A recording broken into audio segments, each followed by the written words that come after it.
aí, gente, vamos lá, vamos, dar continuidade aqui, Estamos fazendo progresso, estamos avançando, já estamos no Salmo 42, esse é o seu canal. Se me ouvir, conforme Isaías 1,19, se quiserdes e me ouvirdes, comereis o melhor dessa terra. Então, eu vou mudar um pouco aqui a dinâmica, para poder, eu vou buscar lhe explicar algo, que está aqui em 1 Tessalonicenses 5:23, para depois eu voltar, para o Salmo 42. E olha só o que diz o texto. Diz assim: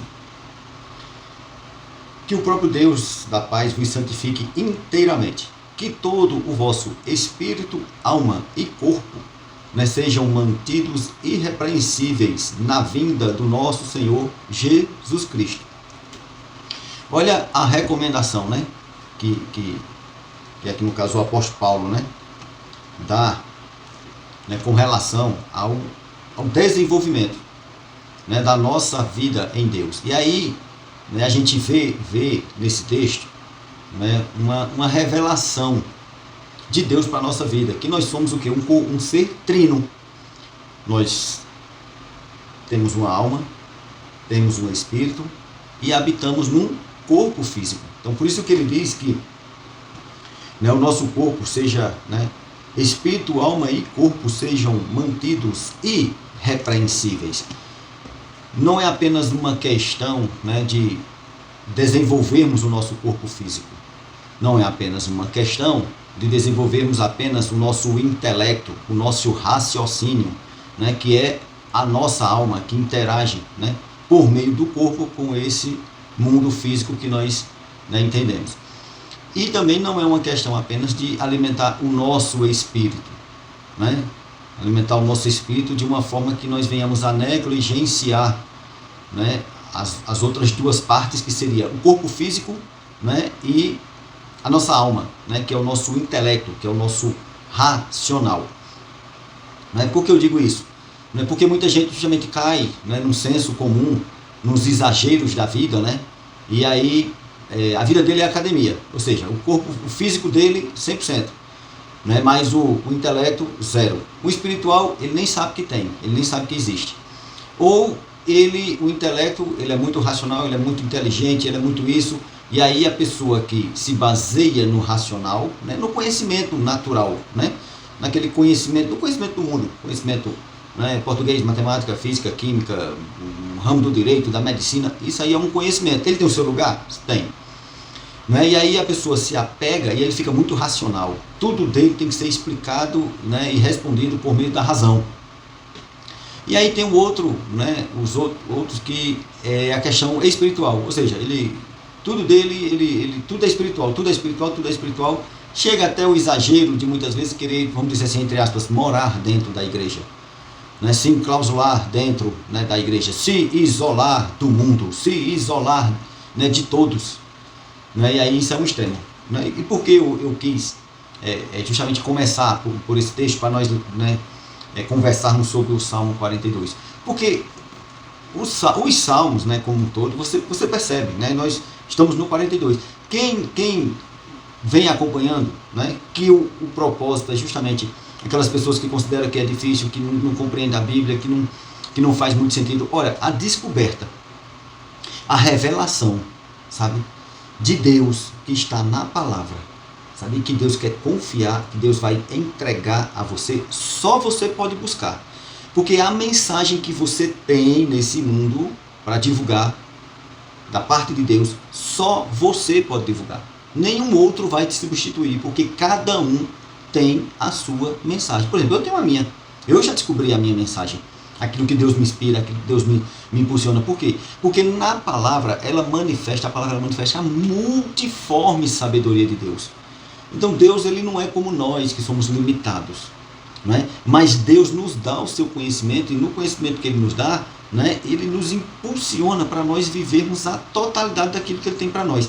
E aí nós estamos no Salmo 42, e aí a gente vê o salmista justamente vivendo, como fosse assim, altos e baixos espirituais, altos Ah, porque não, isso é normal, isso é normal. Não, a vontade de Deus, que é boa, perfeita e agradável, que está na sua palavra, é bem verdade que nós identificamos aquilo que nos aflige, nós identificamos as tribulações, nós identificamos as aflições. Agora, o mal, gente, é que a maioria das pessoas se agarra com as tribulações de estimação, se agarra com seus problemas de estimação.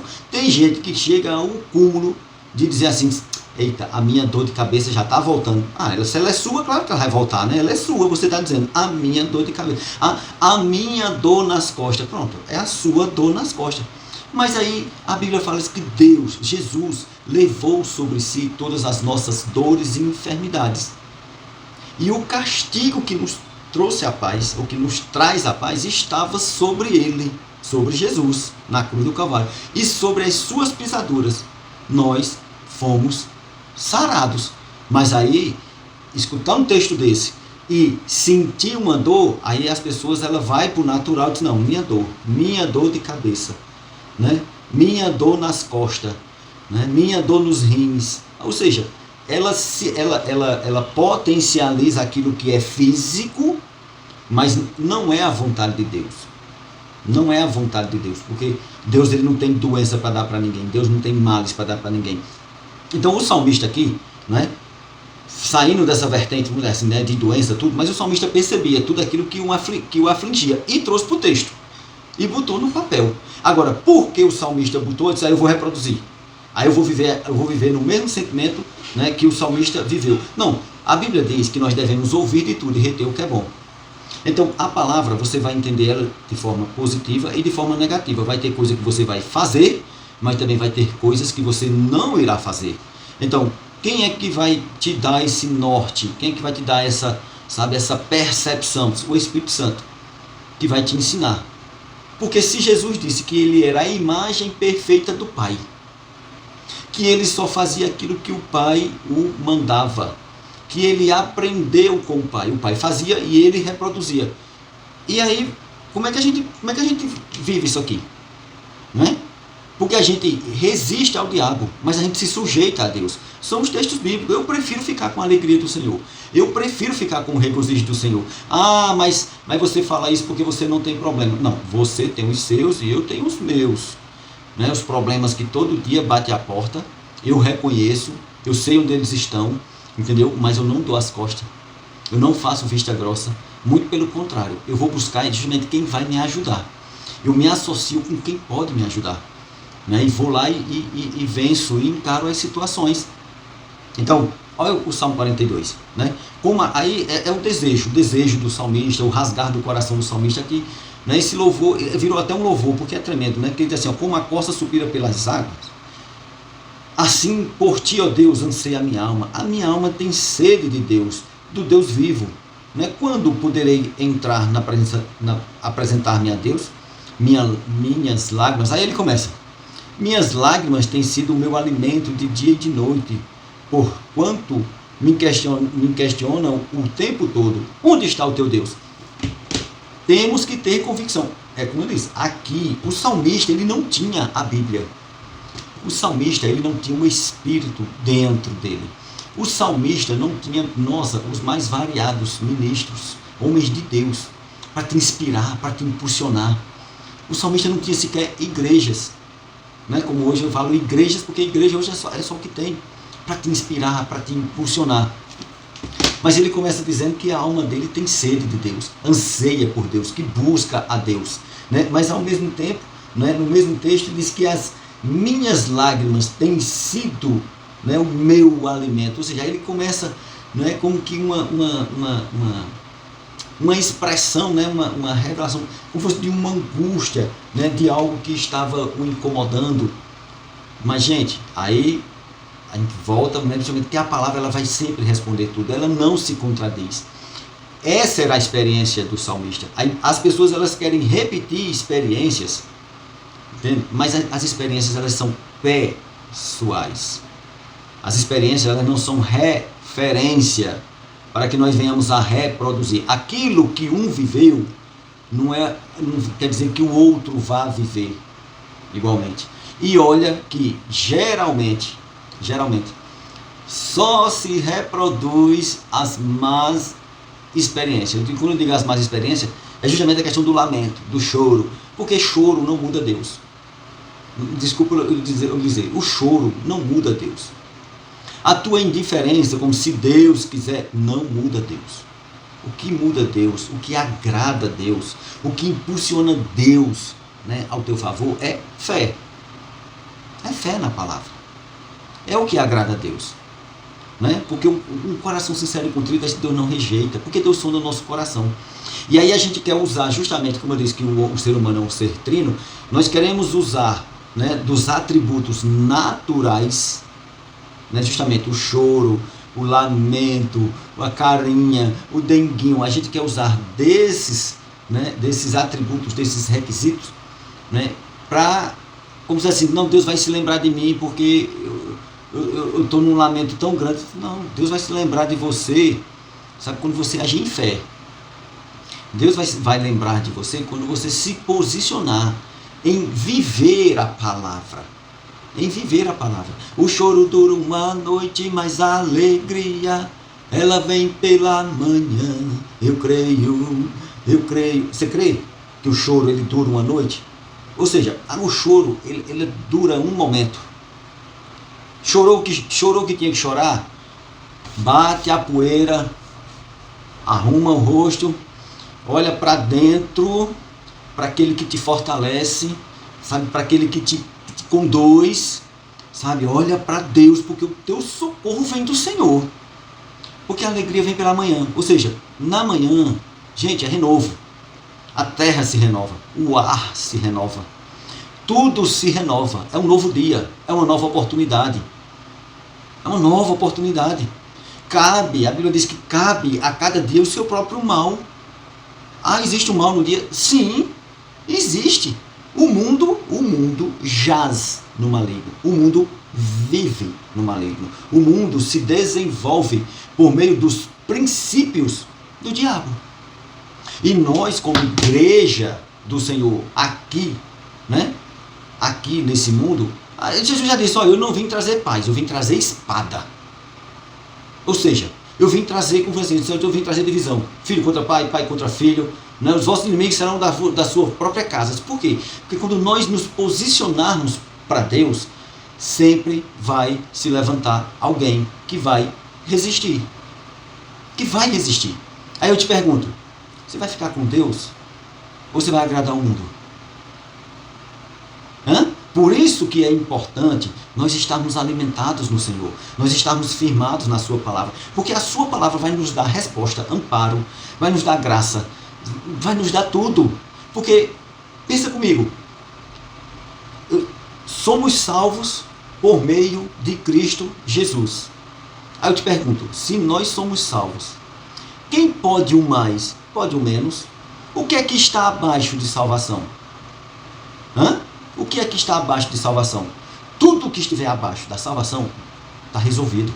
Porque se nós somos salvos em Cristo Jesus, nada que está abaixo da salvação pode roubar nossa salvação, pode roubar nossa paz, pode roubar nossa alegria. Agora, se nós não temos convicção da nossa salvação, se nós andamos cocheando entre dois pensamentos, se nós andamos com dúvidas, com incertezas, inseguro, aí é aquela questão, aí fica igual a montanha-russa, sabe? Fica igual a montanha-russa. Então assim, né, o texto, né, ele é tremendo. Olha o que o versículo 9 diz assim, declaro a Deus, minha rocha, né, por que esqueceste de mim? Né, por que razão caminhar lamentando e sem direção sobre a opressão dos meus inimigos?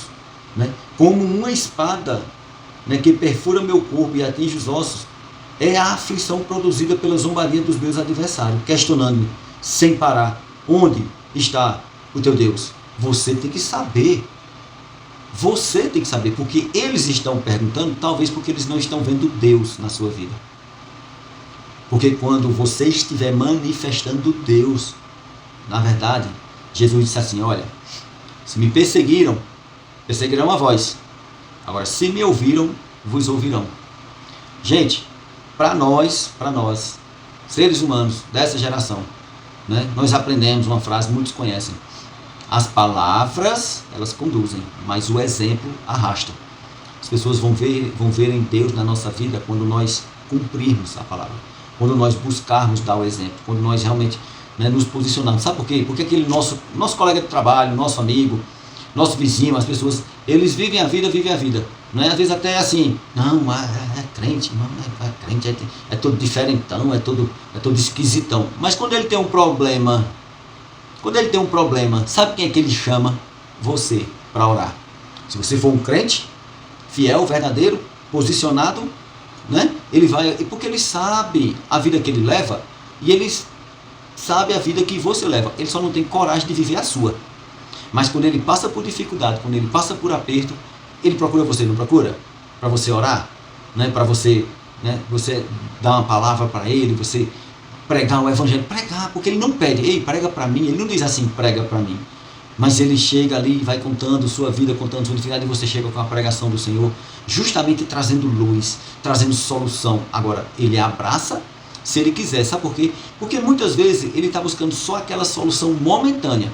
E Deus é longânimo, não nega, sabe? Deus é longânimo, dá, para quê? Para que ele, né, por meio, muitas vezes, dele achar que é uma solução momentânea, o Espírito Santo, olha, abraça ele, o Espírito Santo vem, sabe, segura ele, e aí o convence, né, o convence do pecado, da justiça e do juízo, né, e aí começa a amar, servir a Deus, e daqui a pouco ele diz, rapaz, eu te via dessa forma, eu te via desse jeito, eu te via assim, até que eu provei, até que eu estou vivendo, cara, é bom demais, sabe, liberdade, olhos iluminados, Deus no coração, vida plena no Senhor, nossa, isso não tem preço, não tem preço. Então, não se deixa confundir, sabe, busca mesmo, mergulha no Senhor, não é? 20 minutos aqui, ó, tá com 18 minutos de vídeo, geralmente 20 minutos de vídeo, né? Te debruça mesmo, te alimenta no Senhor, sabe, curte, comenta, compartilha, sabe, deixa essa mensagem chegar em mais pessoas, né, para que elas sintam fome e sede de ler a palavra, de se dedicar à palavra, de se ver na palavra, não apenas, né, como eu estou dizendo aqui, reproduzir aquilo que o salmista, é normal, né? É normal, eu posso lamentar, eu posso chorar, eu posso isso, eu posso aquilo. Olha, na nossa natureza terrena, justamente essas coisas elas estão presentes, mas elas não devem guiar a tua vida. Elas não devem conduzir a tua vida. Quem deve guiar e conduzir nossas vidas é o Espírito Santo de Deus, entendeu? Guiados pelo Espírito, guiados pela palavra do Senhor, né? Para que nós venhamos a provar a boa, agradável e perfeita vontade de Deus. Amém? Então, esse é o seu canal, se me ouvir, Deus abençoe sua vida e até o próximo vídeo. Hoje tá aqui com meu pai. Hoje, gente, eu tô muito feliz. Vocês estão aqui. Me dá um like, por favor. Se inscreve no canal, ativa o sininho para as notificações. Tchauzinho!